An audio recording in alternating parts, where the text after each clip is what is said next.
Almost said good morning. It's not morning. It's afternoon. Yeah, so it's 1 o'clock. I don't know time-wise who's going to be on. I don't know who is available or watching at this time of day. But tried to go live at our normal time, 11 o'clock, and at 10:59 a.m. The power went off, so I grabbed my stuff, ran upstairs, tried to resituate and go live upstairs in the dark. I'm kind of glad that I didn't have enough reception, enough service up there, because I really looked creepy. It was real dark and shadowy, and I looked like Pastor Igor, it was just kind of creepy. So I'm kind of glad that didn't work out. But the power's back on. We have electricity, which is wonderful. And so here we go.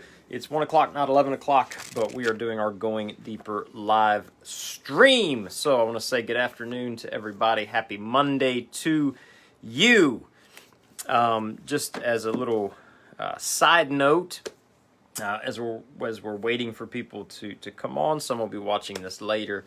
My afternoon, once I log off, is going to consist of prepping for next Sunday. And then I have a meeting later in the evening, but I'm going to be prepping for next Sunday, and we're going to be talking about cross-cultural collaboration. That's the next chapter in our book that we're going through with our small groups, our life groups. And I'm just going to be honest with you. I'm struggling, and so I need your prayer. This has been a tough one. I've been working on this message for 2 weeks, and I have nothing to show for it. Nothing to show for it. 2 weeks of working on it, nothing to show for it. And the issue is that that's such a trigger point for so many different people, that even just that word, cross-cultural collaboration, right? And so there are probably 5 different directions I could take it. And depending on where I was speaking, I would probably go at it from different directions. But I want to speak to our people, right, where we are, and I want to hear from the Lord. I want to get it right. I've been writing at the top of my notes on my sermons, Adam, speak to your people, right? There's so many different directions that you can go, but I want to zero in on us, where we are right now, what we need to hear as a church body. And so just pray for me that I hear well, that I get it right, that I actually get something on paper this week to work with for Sunday, and that people will be open to hear what I have to share, all right, whatever I have to bring this Sunday. So that's my prayer request, please, because it's been 2 long weeks of struggling through this message, and I got nothing. But I'm trusting the Lord will help. So yesterday, we were talking about Christ-compelled multiplication. We're talking about reaching people for Jesus and discipling them, right? So multiplying, meaning Jesus has transformed my life. He's saved me. I've grown in Him. Now it's my turn to bring others into the kingdom and to help them to grow. And we had this little hashtag we talked about yesterday so many times. We said, be the same wherever we go. The same wherever we go. Part of doing that is really just doing that. Jesus called us the light of the world, right? And we're not the light of the world because we're so special, we're so smart, we know so much. We are the light of the world because the light of the world, Jesus, has come to live inside of us, right? So He has lit us up. And in Matthew 5, He says, look, someone doesn't light a lamp and then put it under a bowl. That would be ridiculous. That would defeat the purpose of the lamp. The purpose of a light is to help people see. And so Jesus, in a sense, has lit us up. He's changed us. He's come to dwell inside of us. He's lit us up, and He doesn't want us covering this light with a bowl. The world is blind. The world is lost. The world needs to see. We're the light that Jesus has given the world to help them to see who He is, to see that he is calling them to come home, to see how good he is, to see the beauty of the cross, to see the forgiveness that is available to them through Christ's death and resurrection.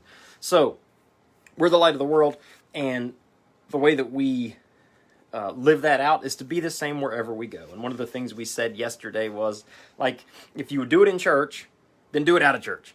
Okay? Like, be the same. Be the same wherever you go. If someone, if you greet people with a smile at church, greet people with a smile out of church. If you would greet somebody with a handshake in church, be the same wherever you go. Greet people with a handshake out of church. If someone came to you with their problem in church and you would actually pray for them, be the same wherever you go. Pray for them outside of church, the same. Be the same wherever you go. Shine wherever you go. Don't put the bowl on your head when you walk out the door and take it off when you come in, right? So we're called to be the light wherever we go. Here's what I want to read out of the book that our life groups are studying. It says this. It says, Jesus' approach to discipleship was primarily a relational one, in which he poured his life into a few with the full expectation that they would follow his example.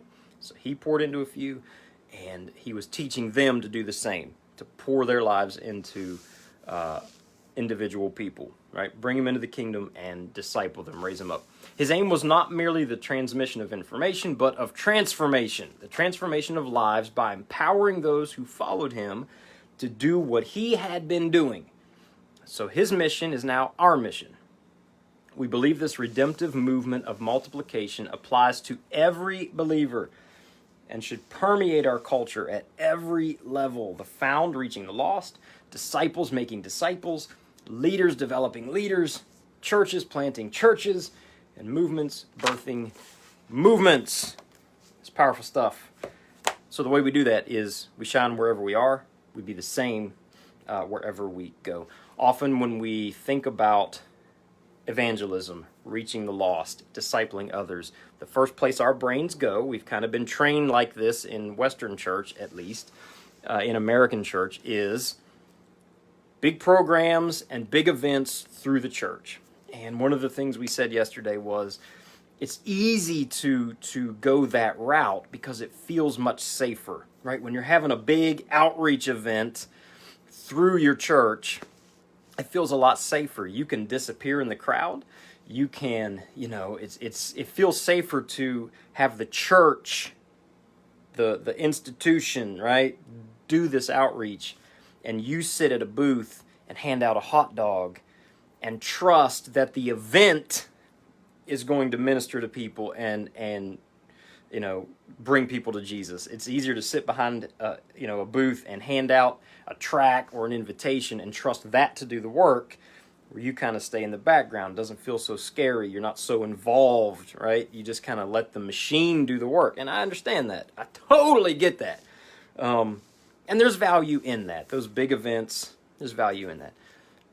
But the model that Jesus set was to pour your life into individual people, to live the same all the time, to be the same wherever you go. And that takes a lot more commitment. That takes a lot more maturity. That takes a lot more discipline to live that way all the time and to invest one-to-one into people's lives. So here's what I want to leave you with today, all right? Here's my thought for this week, and I want to see your comments below. I'd love to read them. In order to make that shift, if you do feel like, and you're frustrated, quietly frustrated, that you don't feel like you are the same person in church as you are out of church.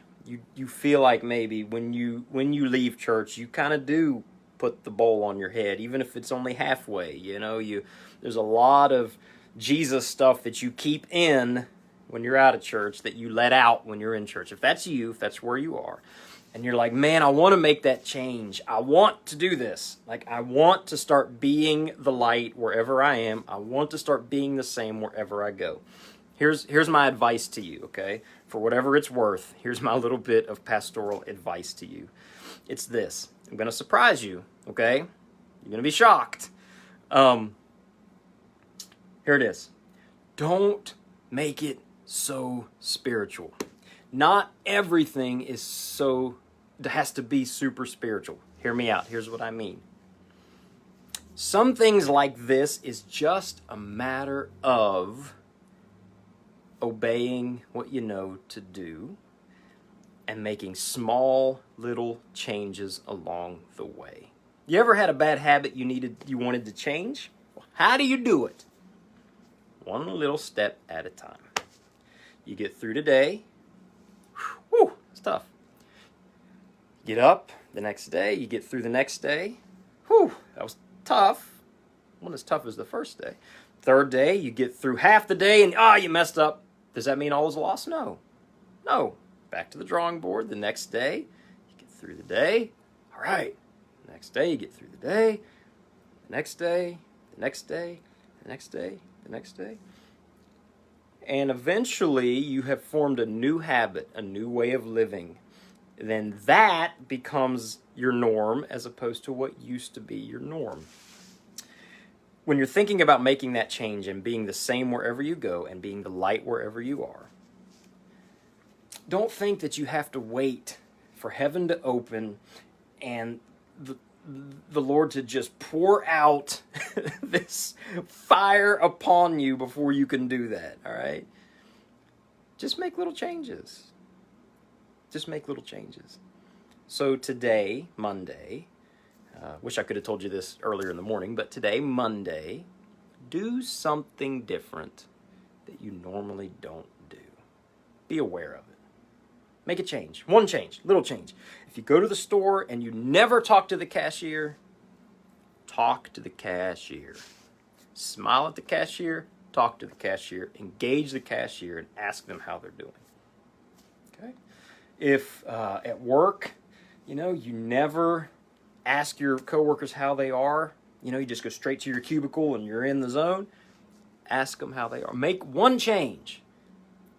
And then build upon that. Build upon that. Build upon that. Build upon that. Ask again the next day. And then the next time, do something different. All right, maybe it's a neighbor. All right, add them into the mix. Maybe you've never, taken your elderly neighbor a box of cookies or something. Do that. Maybe you've never prayed for somebody in public, right? Maybe a few weeks from now, you will have built up to where you can do that, but make it intentional that I'm going to make changes. I know what the Word says. I know what Jesus said. I don't have to wait for heaven to open and fire to fall for me to be obedient. I'm going to be obedient today. I'm going to make a change today. I'm going to do that same change the next day, and then I'm going to add another change until my norm, my new habit, my new way of living is that I am the same wherever I go. That's what I want to hear from you about. Let me read this from Katie real fast. Really connected with the example you gave yesterday with the weight loss. Slow changes over a period of time really make a... Yes! You got it! Yes, yes, ma'am. And that's what we're going to do with this. This is how we're going to be people who shine wherever we are and are the same wherever we go. All right? So, below, as you're listening to this, whether you listen to it now or later, what's a change you're going to make this week? I want to hear about it. And then when you make the change, oh, sorry, my old 80s Michael Jackson just came back. Little man in the mirror just flew into my head. When you make that change, it's going to feel real good. Stop! Okay, when you make that change, I also want you to come back and comment how it went. Okay, so what change are you going to make? Once you make that change, tell me how it went. Come back here and tell us how it went. Clearly, I'm more wound up at 1 than I am at 11. Anyway, love you guys. Have a wonderful week. It is Monday, and let's go out and be the same wherever we go. Love you guys, and I will see you when I see you. Bye-bye.